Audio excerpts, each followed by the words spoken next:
जय हिंद। तो आज का वीडियो में एक बार फिर से आपका बहुत बहुत स्वागत है। बच्चों, आज का वीडियो में हम क्लास 10th के यानी कि कक्षा 10वीं का गणित का कार्यपत्र 49 यानी कि वर्कशीट नंबर 49 करने जा रहे हैं। और ये जो वर्कशीट है 20/12/2021 का है। और जैसा कि पता है आपका जो वर्कशीट है चैप्टर नंबर 5 यानी कि AP से आ रहा है, समांतर श्रेणी से। तो आज हमें इसमें पढ़ना है कि अगर जो हर एक समांतर श्रेणी दिया हुआ है उसका सभी का सम निकालना है, जोड़ ये निकालना है तो कैसे निकालेंगे। जैसे हमें लगातार नंबर दे रखा है 2 4 5 6 7 8। अब इसको जोड़ना है। एक तो नॉर्मल बच्चे इस तरह से छोटे नंबर है 4 5 नंबर है तो जोड़ लेंगे, लेकिन यही गैप आगे 100 तक चलते जाएगा। बोलेगा पहले 1 से लेकर के अगले 100 नंबर तक का सम निकालो, तो कैसे निकालेंगे।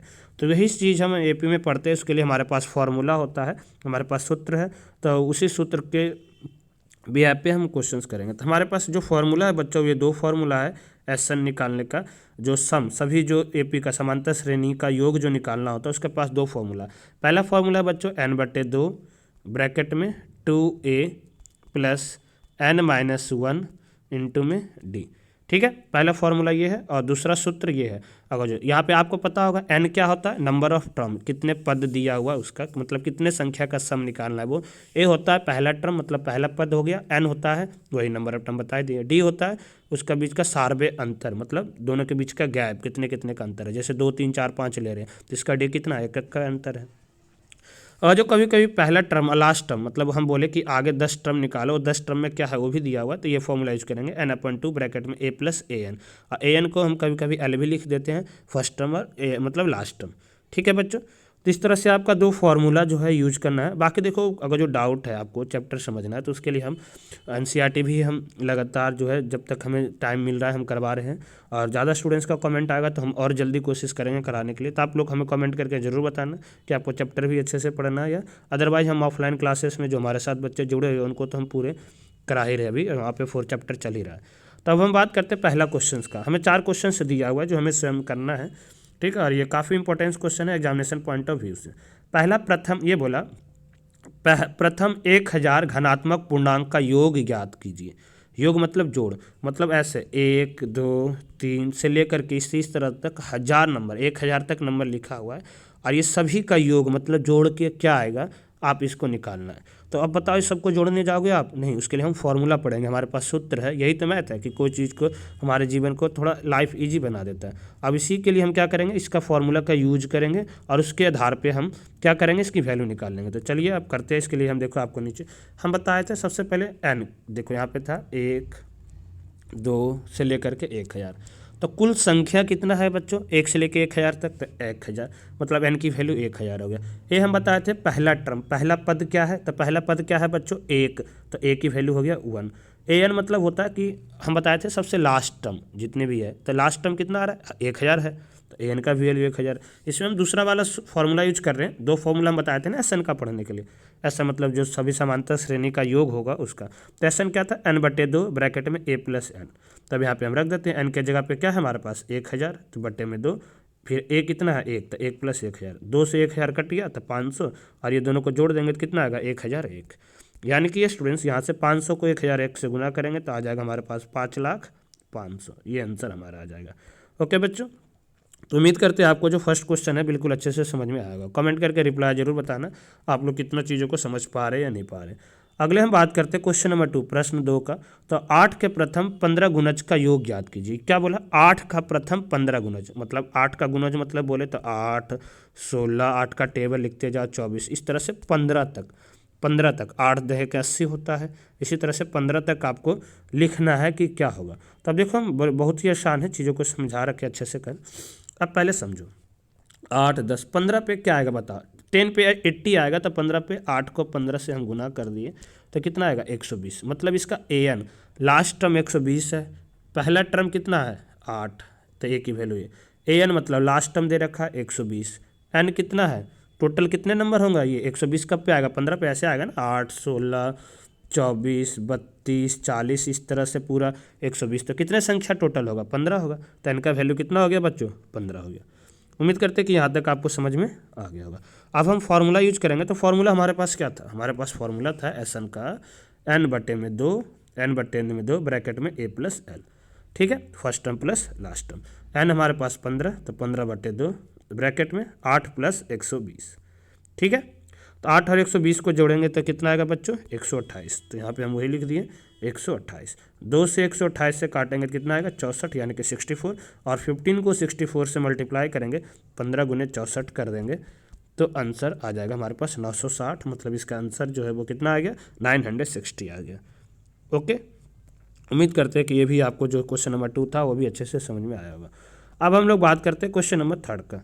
तो जो क्वेश्चन नंबर 3 है स्टूडेंट्स हमारे पास, वो कुछ इस तरह से दे रखा है, एपी के प्रथम 22 पदों का योग ज्ञात कीजिए, जहां डी बराबर 7 है और तथा 22वां पद 149 है, 149 है। क्या बोला कि एक तरह से फर्स्ट टर्म क्या है हमें ये नहीं पता है, ये दिया हुआ है कि इस तरह से 22 पद है, और यानी कि n की वैल्यू 22 दे रखा है, और उस 22 पद पे जाके वैल्यू जो आ रहा है वो कितना आ रहा है 149 आ रहा है। आ रहा है समझ में। पहले हमें यहाँ से a निकालना पड़ेगा, मतलब इसका पहला पद क्या होगा वो ज्ञात करेंगे, और जब पहला पद हम ज्ञात कर लेंगे तो उसके बाद हम इसका जो इसका योग है वो निकाल लेंगे।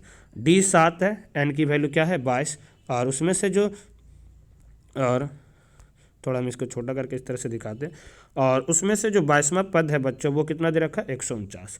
सबसे पहले हम an का फॉर्मूला यूज करेंगे, जो इससे पहले वर्कशीट में आप लोग पढ़े होंगे। an का फॉर्मूला जो था बच्चों वो क्या था, a plus n minus 1 into में d, क्या था a plus n minus 1 into में d, ठीक है स्टूडेंट्स। अब यहाँ से क्या होगा, यहाँ से आप लोग देखेंगे तो यहाँ से हम लोग लिख सकते हैं an की वैल्यू मतलब कितना 149, यानी कि 149 equal to a plus 22 minus 1 into D, क्योंकि n के जगह पे 22 रख दिए, डी के जगह पे 7 रख दिए। 22 में से एक जाएगा 21, 21 को 7 से गुना करोगे 147, 147, ये 147 प्लस में इधर जाके माइनस में हो गया, यानी कि a की वैल्यू कितना आ गया स्टूडेंट्स 2 आ गया। जब a का वैल्यू 2 हो गया तब एस एन की फॉर्मूला हम यूज करेंगे। एस एन का फॉर्मूला, क्योंकि हमें तो योग निकालना है ना, 22वां पद का योग मतलब सम कितना होगा, तो सम वही फर्स्ट टर्म दे रखा है हमारे पास आ गया 2, और लास्ट टर्म दे रखा है 149, तो यही फॉर्मूला यूज कर देंगे, n बट्टे में 2 ब्रैकेट में a plus L, first term plus last term, यानी कि 22 बट्टे में 2, ठीक है। यहाँ पे काटेंगे तो 11 आ गया, ब्रैकेट में 2 प्लस 149, 2 प्लस 149, 2 और 149 को प्लस करेंगे तो 151 आएगा, यानी कि 11 को 151 से मल्टीप्लाई करेंगे तो क्या आएगा 1661। आ रहा है स्टूडेंट समझ में। तो ये हमारा आ गया, जिसका एक ऐसा है जिसका सार्वय अंतर मतलब कॉमन डिफरेंस 7 होगा, और नंबर ऑफ टर्म 22 होगा, जिसमें 22वां टर्म 149 होगा, तो उसका सभी का सम जोड़ के कितना आएगा 1661, 1661, ठीक है स्टूडेंट्स। तो आई होप क्वेश्चन नंबर 3 भी आपको समझ में आ गया होगा। क्वेश्चन नंबर 4 जो थोड़ा लेंथी होने वाला है, और ये काफ़ी इंपॉर्टेंट है आपके लिए एग्जामिनेशन पॉइंट ऑफ व्यू से, ये 4 से 3 या 4 नंबर में ये क्वेश्चन ज़्यादातर आता है, ठीक है। बोला कि एक एपी है जिसका प्रथम 4 पद का योग 28 है, मतलब S4, पहले 4 टर्म को हम जोड़ते हैं ना तो उसे जोड़ के 28 आता है। फिर बोला तथा प्रथम 4 पदों का योग तथा योग 28 है, तथा प्रथम 4 पदों का योग 88 है, मतलब इसके आगे देखो यहाँ पे 4 नहीं, इसके बाद 8 होता, मतलब आगे का और 4 पद, मतलब S8 का वैल्यू जो है वो दे रखा है कितना 88, ठीक है। फिर बोला कि इस एपी का प्रथम 16 पदों का योग याद करें, मतलब S16 का वैल्यू क्या होगा वो आपको फाइंड आउट करना है। समझ में आ रहा है क्वेश्चन में क्या दिया हुआ, S4 दे रखा है 28, S8 दे रखा है 88, S16 निकालना है, ठीक है। चलिए करते हैं क्वेश्चन, किस तरह से करना है समझने की कोशिश करेंगे, और आई होप कि आपको समझ में भी आएगा। बस आप लोग चीज़ों का ध्यान से समझना किस तरह से, थोड़ा सा देख लेना क्वालिटी का, थोड़ा हम कॉपी पे करके फ़ोटो क्लिक किए हैं, तो आई होप कि जहाँ पे नहीं भी समझ में आएगा हम राइटिंग लिखते जाएंगे। हमें दे रखा है S4 की वैल्यू 28।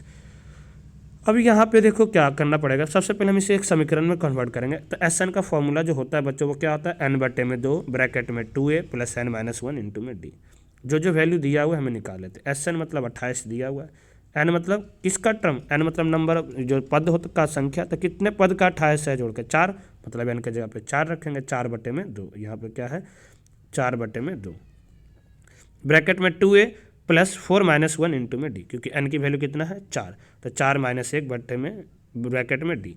अब यहाँ से हम हल करते तो ये 2 से ये 4 कट गया 2 पे, फिर ये 2 इधर आके गुना में इधर आके डिवाइड हो जाएगा, 28 बटे 2, तो आंसर आ गया 14। यहाँ से बचा 2a और 4 में से 1 गया 3d, मतलब 14 equal to 2a plus 3d। पहला समीकरण तो ये हो गया। तो पहले आप इसे हल करोगे इस तरह से, ठीक है, पहले आप लोग इसे हल करोगे, उसके बाद हम लोग इसे सॉल्व करेंगे, किसे, इसे, ठीक है, क्योंकि हमें S8 भी दे रखा है।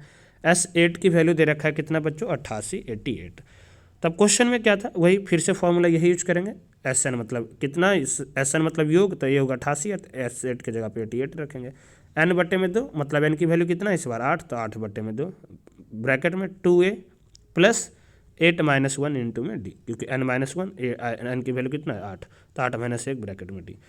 88 को 4 से, ये देखो ये कट गया ना, तो ये 4 इधर गुना में था ये सबके, तो इधर आकर डिवाइडिंग हो गया, तो कट गया, तो नीचे आ जाएगा 22। ठीक है, यहाँ से 2a 8 में से 1 गया 7, तो 7d, तो 22 equal to 2a plus 7d। अब यहाँ से आप लोग याद करो दो चर वाले रैखिक समीकरण चैप्टर 3 जो अध्याय 3 में आप लोग पढ़े थे, उसमें हमें क्या था, x प्लस वाई, दो वैल्यू अननोन होता था, दो समीकरण है, तो दोनों को हम विलोपन विधि से या विस्थापन विधि से हम हल करने के लिए पढ़े थे पिछले क्लास में। तो यहाँ पे हमारे पास a और d दो संख्या अननोन है, तो दोनों का हम विलोपन विधि से यूज कर देते हैं। यहाँ पे हम हिंदी इंग्लिश दोनों में लिख रखे थे, ताकि जो इंग्लिश वाले मीडियम बच्चे होंगे यहाँ पे हम लिखेंगे on subtracting equation first and second, जो हिंदी मीडियम वाले बच्चे लिखेंगे समीकरण पहले को दूसरे से घटाने पे, पहले हम जोड़ने पे लिख दिए थे, माफ़ कीजिएगा। ठीक है, तो यहाँ पे देखो क्या है, प्लस का 2a प्लस का 2a, तो सेम साइन है, तो आपको याद करो विलोपन विधि में जब सेम वैल्यू और सेम साइन होता है तो हम क्या करते हैं, पहले समीकरण को दूसरे से घटाएंगे, तो यहाँ पे वही लिखेंगे। पहले समीकरण हम देखो यहाँ पे लिख दिए, पहले समीकरण ये रहा, दूसरा समीकरण ये रहा, दोनों को घटाएंगे, घटाने पे नीचे साइन चेंज हो जाता है, क्योंकि प्लस का 22 तो माइनस का 22, प्लस का 2a माइनस का 2a, प्लस का 70 माइनस का 70। अब इसे घटाओ तो 22 में से 44 जाएगा 8, यानी सॉरी 14, 22 में से 14 जाएगा तो माइनस का 8, क्योंकि 22 बड़ा है, माइनस का साइन, ये तो कट गया। 70 में से 3d जाएगा माइनस का 4d, क्योंकि 7 बड़ा है, माइनस से माइनस कट गया, 4 इधर गुना में था, इधर आकर डिवाइड होगा, 8/4, डी का वैल्यू कितना आ गया 2, डी का वैल्यू कितना आ गया 2। और जब d का वैल्यू 2 आ गया बच्चों, तो इसका मानव समीकरण पहले में रखेंगे, यहाँ लिख रखे d बराबर 2 समीकरण पहले में रखने पर। ठीक है, आप लोग ऐसे लिखोगे, तो समीकरण पहला हमारा कुछ इस तरह से था, समीकरण पहला हमारा कुछ इस तरह से था, तो यहाँ पे अब क्या रखेंगे, d के जगह पे रख देंगे 2, मतलब 14 बराबर में 2a प्लस 3 गुने में 2, 3 गुने 2 करेंगे तो कितना आएगा बच्चों 6, प्लस का 6 इधर आके ये माइनस का 6 हो गया, 14 में से 6 गया 8, तो ये 8 इक्वल टू 2a, तो a का वैल्यू क्या होगा 8/2, तो 4 आ गया, 8 a की वैल्यू कितना आ गया 4। अब हमारे पास d और a दोनों आ गया, तो अब हमें जितने भी, जब हमें फर्स्ट टर्म दिया हुआ है, लास्ट टर्म दिया, सॉरी फर्स्ट टर्म दे रखा है, सारवे अंतर d दे रखा है, तो जितने भी टर्म का जोड़ना होगा उतना हम सीधा फार्मूला पे रख देंगे। तब हमारे पास फार्मूला फिर से यही था, n/2 ब्रैकेट में 2a plus n minus 1 into में d। ठीक है, अब यहाँ पे रखे हैं, कितने टर्म निकालना था 16 टर्म, तो यहाँ पे n के जगह पे रख दिए 16/2, a के जगह पे रख देंगे 4, क्योंकि नीचे आया था a का वैल्यू 4, 2 गुने 4 n माइनस 1 मतलब 16 माइनस 1, और d के जगह पे रख दिए, तो 16 में से 1 गया 15, 15 को 2 से गुना करेंगे 30, 4 2 जा 8, 2 से 16 कट गया 8, 30 और 8 को जोड़ेंगे 38, 38 को यानी कि 38 को 8 से मल्टीप्लाई करेंगे बच्चों, तो क्या आएगा 304, मतलब हमारा 16 जो टर्म होगा वो कितना होगा बच्चों 304 होगा, 304 होगा। तो आई होप कि स्टूडेंट्स आपका ये जो सारा चैप्टर था, बिल्कुल जो सारा क्वेश्चन था सॉरी, वो अच्छे से समझ में आया होगा और आप लोग चीज़ों को अच्छे से समझेंगे। तो फिर मिलते हैं स्टूडेंट्स नेक्स्ट क्लास में, जब तक आप लोग घर पर सेफ रहिए, सुरक्षित रहिए। Thank you for watching, see next time, जय हिंद।